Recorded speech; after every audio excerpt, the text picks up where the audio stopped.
Hello guys, welcome to my YouTube channel education notification. तो आज के वीडियो में आप सभी का स्वागत है।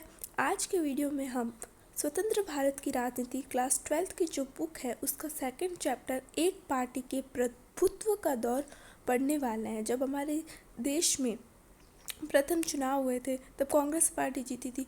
इसी तरह लगातार 3 चुनावों तक हमारे देश में कांग्रेस का प्रभुत्व रहा। लोकतंत्र के माध्यम से भी कांग्रेस का प्रभुत्व रहा।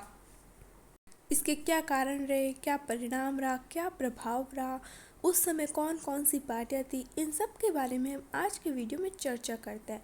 अगर आपको मेरा वीडियो पसंद आए तो उसे लाइक कीजिएगा, शेयर कीजिएगा, कमेंट कीजिएगा एंड हमारे चैनल को सब्सक्राइब जरूर कीजिएगा। तो शुरुआत करते हैं वीडियो की। एक पार्टी के प्रभुत्व का दौर। तो हमारा संविधान है वो 26 नवंबर 1949 को बनकर तैयार हो गया था और उसे 26 जनवरी 1950 को लागू किया गया। 1950 में निर्वाचन आयोग बनाया गया जिसके जो अध्यक्ष थे वो शिव कुमार सेन थे। अंतरिम सरकार थी। निष्पक्ष व स्वतंत्र चुनाव करवाने का निर्णय लिया गया, लेकिन ये आसान नहीं था। चुनाव क्षेत्रों का सीमांकन, मतदाता सूची बनाना, ये सब बड़ी समस्या थी। 40 लाख महिलाओं के नाम रह गए। जब फर्स्ट मतदाता सूची बनी तो इन महिलाओं के आके बल्ला अल्लाह की बेटी, बल्ला की बीवी ऐसे लगाते हैं ना, हम वैसे लगाने लगे तो उनका नाम तो रह ही गया। 17 करोड़ मतदाता थे, 3200 विधायक थे, 489 सांसद थे। इन मतदाताओं में 15% ही साक्षर थे, 15% लोग ही पढ़े हुए थे। 3 लाख अधिकारियों को शिक्षित किया गया। अधिकारी भी अनपढ़ थे तो वो कैसे बनाते, इसलिए उन 3 लाख अधिकारियों को शिक्षित किया गया। मतदाताओं की बड़ी संख्या तथा अशिक्षित थे। धनी देशों में लोकतंत्र था उस समय, छोटे मोटे देशों में लोकतंत्र था नहीं। हिंदुस्तान संवाद जो एक पत्र था, अखबार था, उसने इतिहास का सबसे बड़ा जुआ का। ऑर्गेनाइजर ने कहा कि नेहरू पछताएंगे भारत में सार्वभौमिक मताधिकार लाके। चुनावों को 2 बार स्थगित किया गया। अंत में 1951 अक्टूबर से 1952 फरवरी के बीच चुनाव करवाए गए। आधे से अधिक मतदाता बने, आधे से अधिक मतदाताओं ने वोट दिया। परिणामों को निष्पक्ष बताया गया। जो कौन बनी थी सरकार, कांग्रेस पार्टी की सरकार बनी थी, उसमें परिणामों को निष्पक्ष बताया गया। मतदान के बदलते तरीकों के बारे में हम अब पढ़ेंगे। पहले चुनाव में था 2 चुनावों में कि पेटियां रखी गई, उम्मीदवार के नाम की पेटियां, और मतदाता को जिस उम्मीदवार को वोट देना था उसका नाम के जो पेटी थी उसमें एक पर्ची डाल देनी होती थी उसका नाम लिख के। तो सेकंड था मतपत्र। एक मतपत्र बनाया गया जिसमें सभी उम्मीदवारों के नाम लिखे गए। और थर्ड था ईवीएम, जिसको 1990 में लागू किया और 2004 में पूर्ण रूप से। पहले 3 चुनावों में कांग्रेस का प्रभुत्व रहा। फर्स्ट था भारतीय राष्ट्रीय कांग्रेस इस चुनाव के विजयी हुई तथा पंडित नेहरू, जवाहरलाल नेहरू प्रधानमंत्री बने। सेकंड है कांग्रेस को स्वाधीनता आंदोलन की विरासत हासिल थी। नेहरू का नेतृत्व करिश्माई था।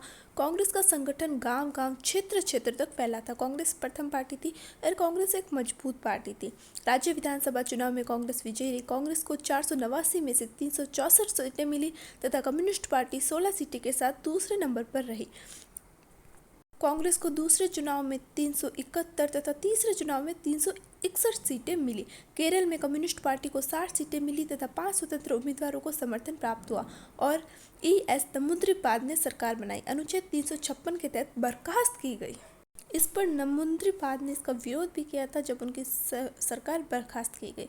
अब कांग्रेस पार्टी के बारे में पढ़ेंगे, जो एक विचारात्मक गठबंधन था। शुरुआत में कांग्रेस में सिर्फ नवशिक्षित, ऊंची जाति वाले तथा उद्योगपति शामिल थे, लेकिन सविनय अवज्ञा आंदोलन के बाद इसमें किसान, मजदूर, उद्योगपति, गरीब, व्यापारी सभी शामिल हुए। इससे विभिन्न जाति, धर्म, भाषा के लोग थे। कांग्रेस के अंदर विभिन्न विचारधाराओं के लोग, गर्मपंथी, नरमपंथी, रेडिकल, वामपंथी, दक्षिणपंथी आदि शामिल थे। कांग्रेस सभी को मिलाकर चलने वाला संगठन था, इसलिए उसे विजय प्राप्त हुई क्योंकि इसको सभी लोग पसंद करते थे कांग्रेस को, चाहे वो गरीब हो, अमीर हो, वामपंथी हो, दक्षिणपंथी हो, रेडिकल हो। ऐसे कांग्रेस के अंदर जो भी आता कांग्रेस उसे अपने में शामिल कर लेता। कांग्रेस के विभिन्न गुटों में सहनशीलता थी। विपक्षी पार्टियों का उद्भव। कांग्रेस के अलावा भी अन्य विपक्षी पार्टियां थी। ये दल कांग्रेस की नीतियों की आलोचना करते थे, कांग्रेस को तानाशाही नहीं होने देते थे। कांग्रेस मतलब 3 चुनावों में विजय तो रही, लेकिन कांग्रेस कभी तानाशाही नहीं हुई, क्योंकि कांग्रेस को इन पार्टियों ने तानाशाही नहीं होने दिया जो विपक्षी पार्टियां थी। सोशलिस्ट पार्टी थी, 1934 में बनी, दोहरी सदस्यता पर रोक थी, 1948 में अलग से बनी। कांग्रेस की आलोचना करते थे, पूंजीवादी जमींदारों का पक्ष ले रही है, ये कहते थे कांग्रेस पार्टी के बारे में जयप्रकाश नारायण, आचार्य नरेंद्र देव, राम मनोहर लोहिया, MS जोशी, अच्युत पटवर्धन इसके प्रमुख सदस्य थे। सेकंड है कम्युनिस्ट पार्टी, 1935 से कांग्रेस के भीतर 1941 में अलग हुई, सच्ची आज़ादी नहीं मिली वो कहती थी। इसके जो सदस्य थे वो AK गोपालन, नमूद्रिपाद, देशटांगे, अजय घोष इसके प्रमुख सदस्य थे।